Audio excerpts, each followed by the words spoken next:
Les amis, on se retrouve pour le bilan de la semaine, marché boursier, marché crypto, avec des bonnes nouvelles, mais aussi des actus pas terribles, on va pas se mentir, et on finira par les investissements de la semaine. Donc on fera le DCA Challenge où je vais investir 200 $ en direct. Donc c'est parti, on commence en premier lieu avec notre fameux VIX qui au cours de la semaine a baissé. Donc, première bonne nouvelle, moins 5,47% pour le VIX sur un mois, moins 25. Donc ça, c'est vraiment très très bien. Donc on espère que ça continue à ce niveau-là, et on peut voir qu'on est très très loin des VIX qu'on avait eu durant la crise de 2008 et durant la crise de 2020 à ce niveau-là. Ensuite, on va passer juste après au CAC 40. Alors le CAC 40 sur la semaine, pareil, ça se passe très très bien, 0,55%. Là, le CAC 40 est à son plus haut maintenant jamais atteint. Donc on peut voir, c'est impressionnant, hein. C'est-à-dire que là, il est au summum du summum au niveau de son point haut juste ici. Ensuite, on passe au S&P 500. Le S&P 500 sur 5 jours, on est à moins 0,09. Donc globalement, il ne s'est pas passé grand-chose à ce niveau-là. Si on rentre en détail maintenant sur la carte du S&P 500, alors qu'est-ce que ça a donné? On va se mettre sur une semaine juste ici. Mais globalement, ça a été. On a quand même les GAFAM comme Google, Meta qui ont pris un petit peu tarif, et Tesla qui a pris vraiment tarif. On est quasiment à moins 11%. En 5 jours, ça fait quand même beaucoup pour une action. Et finalement, c'est suite aux résultats qu'ils ont communiqués, il me semble que c'était en début de semaine, mardi, et qui ont été moins bons visiblement que prévu, en tout cas de par la perception des investisseurs. Les résultats n'étaient pas assez bons. Et donc, Tesla a pris une petite cartouche à ce niveau-là. Et après, pour le reste, dans la globalité, ça va. Les énergies aussi, pas terrible cette semaine, mais ça reste raisonnable. Donc le S&P n'a pas fait grand-chose, mis à part Amazon qui a un petit peu monté au cours de la semaine.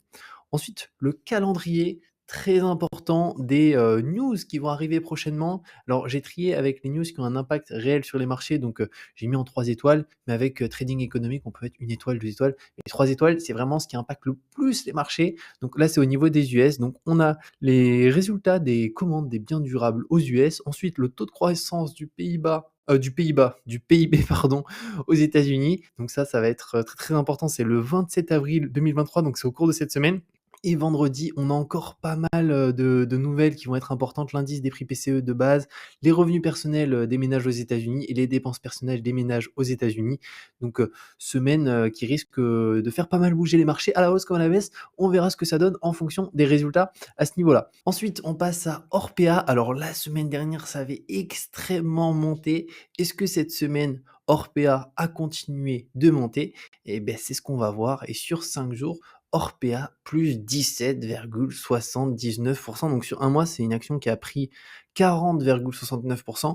Mais avant d'ouvrir son courtier et de vouloir acheter du Orpea, il faut avoir une vision long terme. Et quand on regarde sur 5 ans Orpea, on peut voir que globalement, c'est catastrophique. Orpea est mort. Et en fait, on a des variations comme ça qui sont hyper importantes. C'est aussi parce que l'action, sa capitalisation a énormément baissé. Donc il suffit d'avoir une institution ou un fonds qui investit quelques millions pour que ça fasse bouger Orpea à ce niveau-là. Mais encore une fois, là, c'est vraiment des personnes, je pense, qui font du trading, hein. Ils ne pensent pas qu'Orpea, ça va être une action d'avenir. Je pense juste qu'ils essayent de trader pour faire rentrer des personnes, puis revendre. Donc c'est un peu du pump and dump comme dans la crypto, sauf que là, c'est au niveau de la bourse. Donc Orpea, franchement, je pense que même si ça remonte à 6 euros, voilà, moins 97%. Donc clairement, faut absolument éviter. Ensuite, on passe à notre graphique euro-dollar. Qu'est-ce que ça donne? Alors on va se mettre sur la semaine, juste ici. Moins 0,52. Donc notre euro, ça va, n'a pas trop baissé, n'a pas trop bougé à ce niveau-là. Et si on se met sur un an, on est toujours sur une légère hausse. Mais après, voilà, en 5 ans, on a tellement baissé à ce niveau-là. Donc on est toujours dans ce fameux rebond, hein, qu'on a depuis octobre 2022. Et à long terme, en fait, réellement, depuis ici, donc 2008, on a eu des hauts de plus en plus bas à chaque fois. Donc pour l'instant, on est toujours sur des hauts de plus en plus bas. On n'a pas eu de retournement réel où on a eu un point haut supérieur à celui-ci qu'on avait eu en avril 2021. Donc la tendance reste baissière pour notre euro. On espère que ça.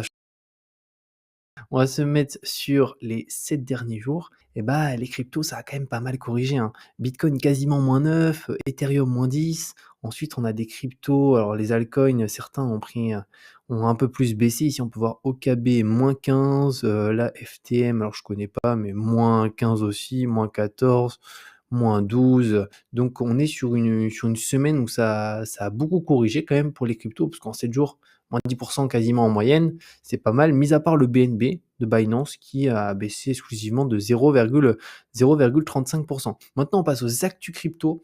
Bitcoin, 60 millions de dollars en Bitcoin sortent soudainement du néant. Donc ça, c'est assez intéressant. Une adresse Bitcoin inactive depuis plus de 9 ans a transféré exactement 2071,5 Bitcoins, soit environ 51 millions de dollars, à l'heure d'écrire ces quelques lignes. Le wallet de cette baleine contenait au total 6071 Bitcoins. Ces milliers de Bitcoins ont quant à eux été reçus le 19 décembre 2013. Un Bitcoin valait alors 663 dollars. Alors en général, lorsqu'on a ici un gros acteur qui transfère des bitcoins vers tout simplement une plateforme, c'est pour les vendre, hein. Sinon il les transfère pas. Mais on pourrait se dire du coup, ça va être la catastrophe là si on a 51 millions de bitcoins qui sont vendus d'un seul coup, le bitcoin va s'effondrer. Et en réalité, eh ben non, parce que le bitcoin a tellement une capitalisation importante que 51 millions de vendus, même dans une journée, en fait, ça va pas faire chuter le Bitcoin parce qu'on peut aller voir, hein, la partie capitalisation du Bitcoin et les volumes. Donc, au niveau de la capitalisation, donc là, on a la market cap, donc 534 ici en termes de market cap. Et ensuite, les volumes, en 24 heures, on est à 13 milliards en 24 heures. Donc, globalement, s'il vend ses 61 millions de Bitcoin, franchement, ça change pas grand-chose en termes de prix au niveau du Bitcoin, parce que finalement, c'est une moyenne, hein, des volumes achats, des volumes ventes. Donc avec ici 13 milliards de volume en 24 heures, 61 millions de dollars ou d'euros, ça change pas grand-chose, même si c'est de la vente. Donc il n'y a pas trop d'inquiétude. Après, effectivement, sur des plus petites cryptos, si on vend 61 millions, si la capitalisation de la crypto est de 1 milliard, ouais, là, ça s'effondre beaucoup. Mais Bitcoin est quand même très très gros aujourd'hui, 534 milliards.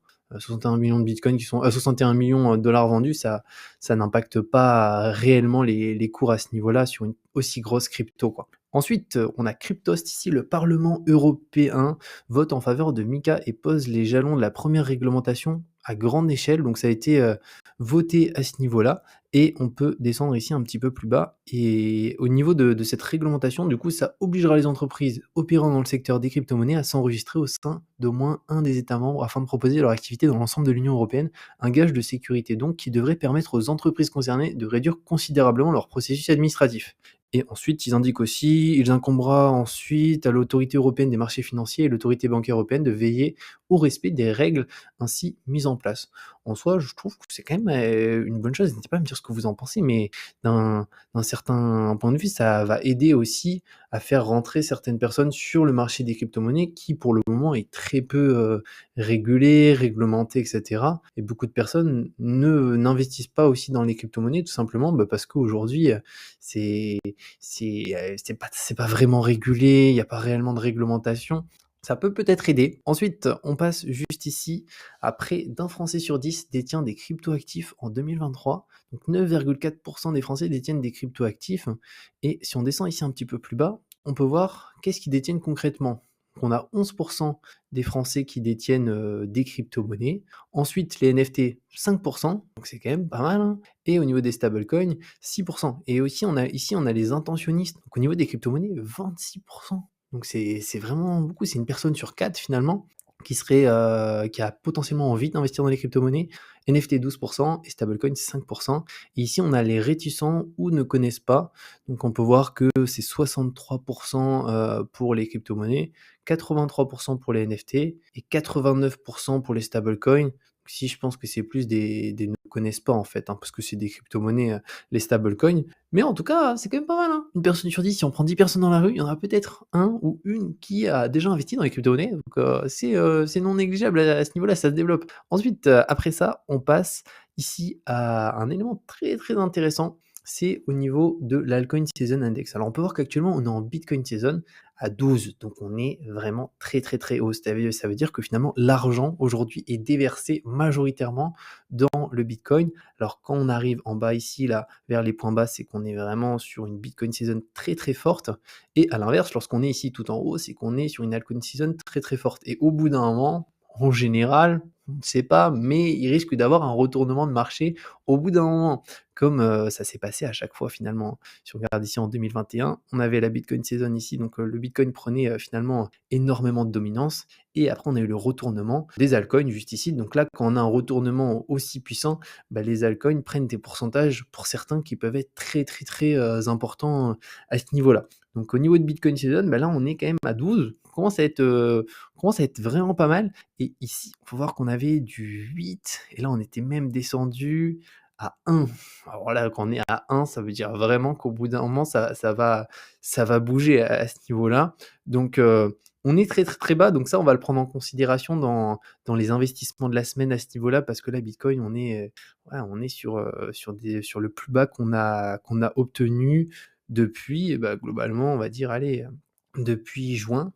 Donc ça commence à être pas mal. Ensuite, du coup, au niveau de l'allocation DCA, elle est un tout petit peu modifiée étant donné qu'on a cette dominance du Bitcoin qui est extrêmement forte. Donc j'ai réduit un petit pourcentage sur le Bitcoin et l'Ethereum. Donc Bitcoin, je l'ai passé 30 d'investissement à 25 et l'Ethereum qui était à 40 je l'ai passé aussi à 25 parce que, il a pas mal monté dernièrement et donc c'était de le réduire un peu et après au niveau des autres cryptos, du coup, ça va être beaucoup plus d'investissement sur, Cosmos, Link et Matic juste ici. Aussi, des cryptos où les pourcentages étaient plus faibles comme Cardano, AAV, je l'ai rajouté dans le portefeuille, DCA, donc on sera à 5 Elrond, Litecoin et Dogecoin et un petit peu de BNB et je vais aussi du coup partager mon écran pour qu'on puisse voir l'évolution du portefeuille à ce niveau-là, donc c'est parti. Donc c'est bon, là normalement on voit mon portefeuille, donc on est sur un portefeuille, qui est à moins 2,60 depuis le début, donc si on regarde sur la semaine, on a pris moins 9,46. Ça représente un petit peu la baisse, hein, des marchés, au niveau de cette semaine. Sur un mois, on est à moins 2, donc sur le total, on est à moins 2,60. Donc Ethereum, globalement, il est quasiment flat. Bitcoin, moins 3,69%. Atom, donc Cosmos, moins 6,12, c'est pour ça que lui, on va le renforcer un petit peu plus. Matic aussi, moins 8,29, donc on va aussi investir un peu plus. BNB, moins 82. Le Solana, plus de 25. Ensuite, on a ADA, moins 8 au niveau de Cardano. EGLD, moins 9. Link, moins 4. Et le Doge, plus 1. Et Litecoin, moins 10,73. Et si on regarde un peu la répartition du portefeuille, on va l'avoir là. Donc ETH, c'est 41%. De base, c'était 40%. Donc c'est pour ça que là, je vais acheter moins de TH à ce niveau-là parce que c'est de le faire descendre aussi. Bitcoin, on va aussi du coup moins investir au niveau de cette semaine. Et après, on a les autres cryptos juste ici. D'ailleurs, un point qui est assez intéressant, qu'on peut aller voir sur TradingView et qui, je pense, qui peut être cool, c'est qu'au niveau du Bitcoin, si on regarde un petit peu depuis son plus bas, donc on va dire, allez, que c'était ici à 16 677, si on se met là, il a pris une hausse depuis, enfin jusqu'à aujourd'hui à peu près de 65-66%.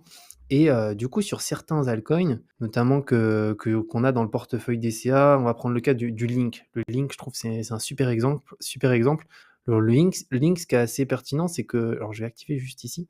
En fait, on est dans un range depuis pas mal de temps. C'est-à-dire que depuis globalement mai, début mai, on est dans un range. C'est-à-dire que le Link a énormément baissé. Après, on n'a pas retrouvé des points bas avant Bull Run ni rien. Donc, on n'a pas cassé les plus gros points bas. Et ce qui est assez pertinent, c'est que le Link, si on regarde lui, la performance qu'il a pris depuis le début de l'année, Bitcoin, on était à 65%, donc on va se mettre début janvier, exactement à peu près comme Bitcoin quand il a commencé à monter. Et ben réellement, si on se met là, on est sur 27% de hausse. Bon, c'est déjà pas mal, mais c'est 2 fois moins élevé que Bitcoin en termes de hausse. Donc c'est pour ça que c'est une crypto, je pense, qui peut être intéressante. Alors encore une fois, c'est pas un conseil en investissement, hein. Ce DCA, c'est personnel. Après, chacun fait comme il veut à ce niveau-là. Et c'est aussi sur une stratégie d'investissement qui est très long terme. Et c'est pas une stratégie pour 2 semaines, 3 semaines, un mois. Donc ça peut être pas mal sur ce point précis au niveau de Link, mais aussi d'autres cryptos comme AAV. On va avoir aussi Atom. Atom, je trouve c'est aussi pertinent. On peut aller regarder Atom au niveau de la perf depuis le début de l'année. Donc on va se mettre aussi pareil ici. On va regarder tout ça juste là. Et on va se mettre ici, Atom, on est à plus 24,44. Donc on est encore un petit peu plus bas que Link en termes de hausse depuis le début de l'année. Donc c'est parti directement. On va commencer par Ether, Bitcoin, parce que comme ça c'est les plus gros. Donc pour ça j'utilise Bybit pour faire le DCA. Pour ceux que ça intéresse, il y a actuellement 50 $ offerts lorsqu'on ouvre un compte et qu'on dépose plus de 100 $ sur la plateforme. Et il y a aussi 15% de réduction sur les frais. Donc pour ceux que ça intéresse, je mets mon lien en description qui est un lien referral qui permet d'avoir ces bonus lorsqu'on ouvre son compte. Et du coup, c'est parti. On va aller. Alors, je vais mettre sur ici ADA, mais en réalité, on va bouger ça juste après. Donc, on arrive sur l'interface. Donc, je vais me mettre directement sur USDC parce qu'au final, USDC, avant, j'utilisais l'USDT pour les transactions, mais USDC, il y a 0 frais. Donc, même si Bybit, les frais sont très faibles, ça permet encore une fois d'économiser un petit peu plus. Donc, c'est ce qu'on va faire. Donc, on va commencer en premier lieu juste ici. Alors, je vais y arriver. Tac. Par BTC/USDC. Voilà. Donc, on va mettre 50. Donc, c'est 25% du DCA de la semaine sur BTC. On se met au marché pour que ça soit exécuté automatiquement maintenant, mais en réalité, il faudrait se mettre en ordre de limite à ce niveau-là. Donc, acheter BTC. Donc, ça, c'est bon. Ensuite, on passe à Ether. Là, ça va être pareil. On se met sur 50 pour Ether. Ensuite, on va avoir Atom. Donc, du coup, là, c'est 10% des investissements de la semaine. Donc, c'est 20 € sur Atom. Alors là, il n'y a pas la paire USDC. Donc, je vais le faire après parce que sinon, il faut que je convertisse, vu que j'ai pas d'USDT, des USDC en USDT. Donc, je le ferai juste après la vidéo pour Atom. Après, on passe à Link. Donc, Link, c'est pareil, c'est 20 USDC. On va se mettre sur 20, acheter Link, nickel. Ensuite, on passe à Matic. Matic aussi sur 20 USDC. Après Matic, on va avoir le BNB. Pareil, BNB, il n'y a que la paire USDT, donc je vais le faire aussi après. Ensuite, ADA. Voilà. Après ADA, on va avoir AAV. C'est parti. Pareil, paire USDT, je vais faire après. Et pour finir, on a Litecoin, juste ici. LTC, il est disponible en USDC. Donc c'est parfait. On a dit 4 $ acheté. Voilà. Et on termine par Dogecoin. Donc là, c'est 1% du portefeuille. Donc là, c'est très très faible. Tac. Pareil, il est disponible. Et donc là, ça correspond à 2 $ de Dogecoin.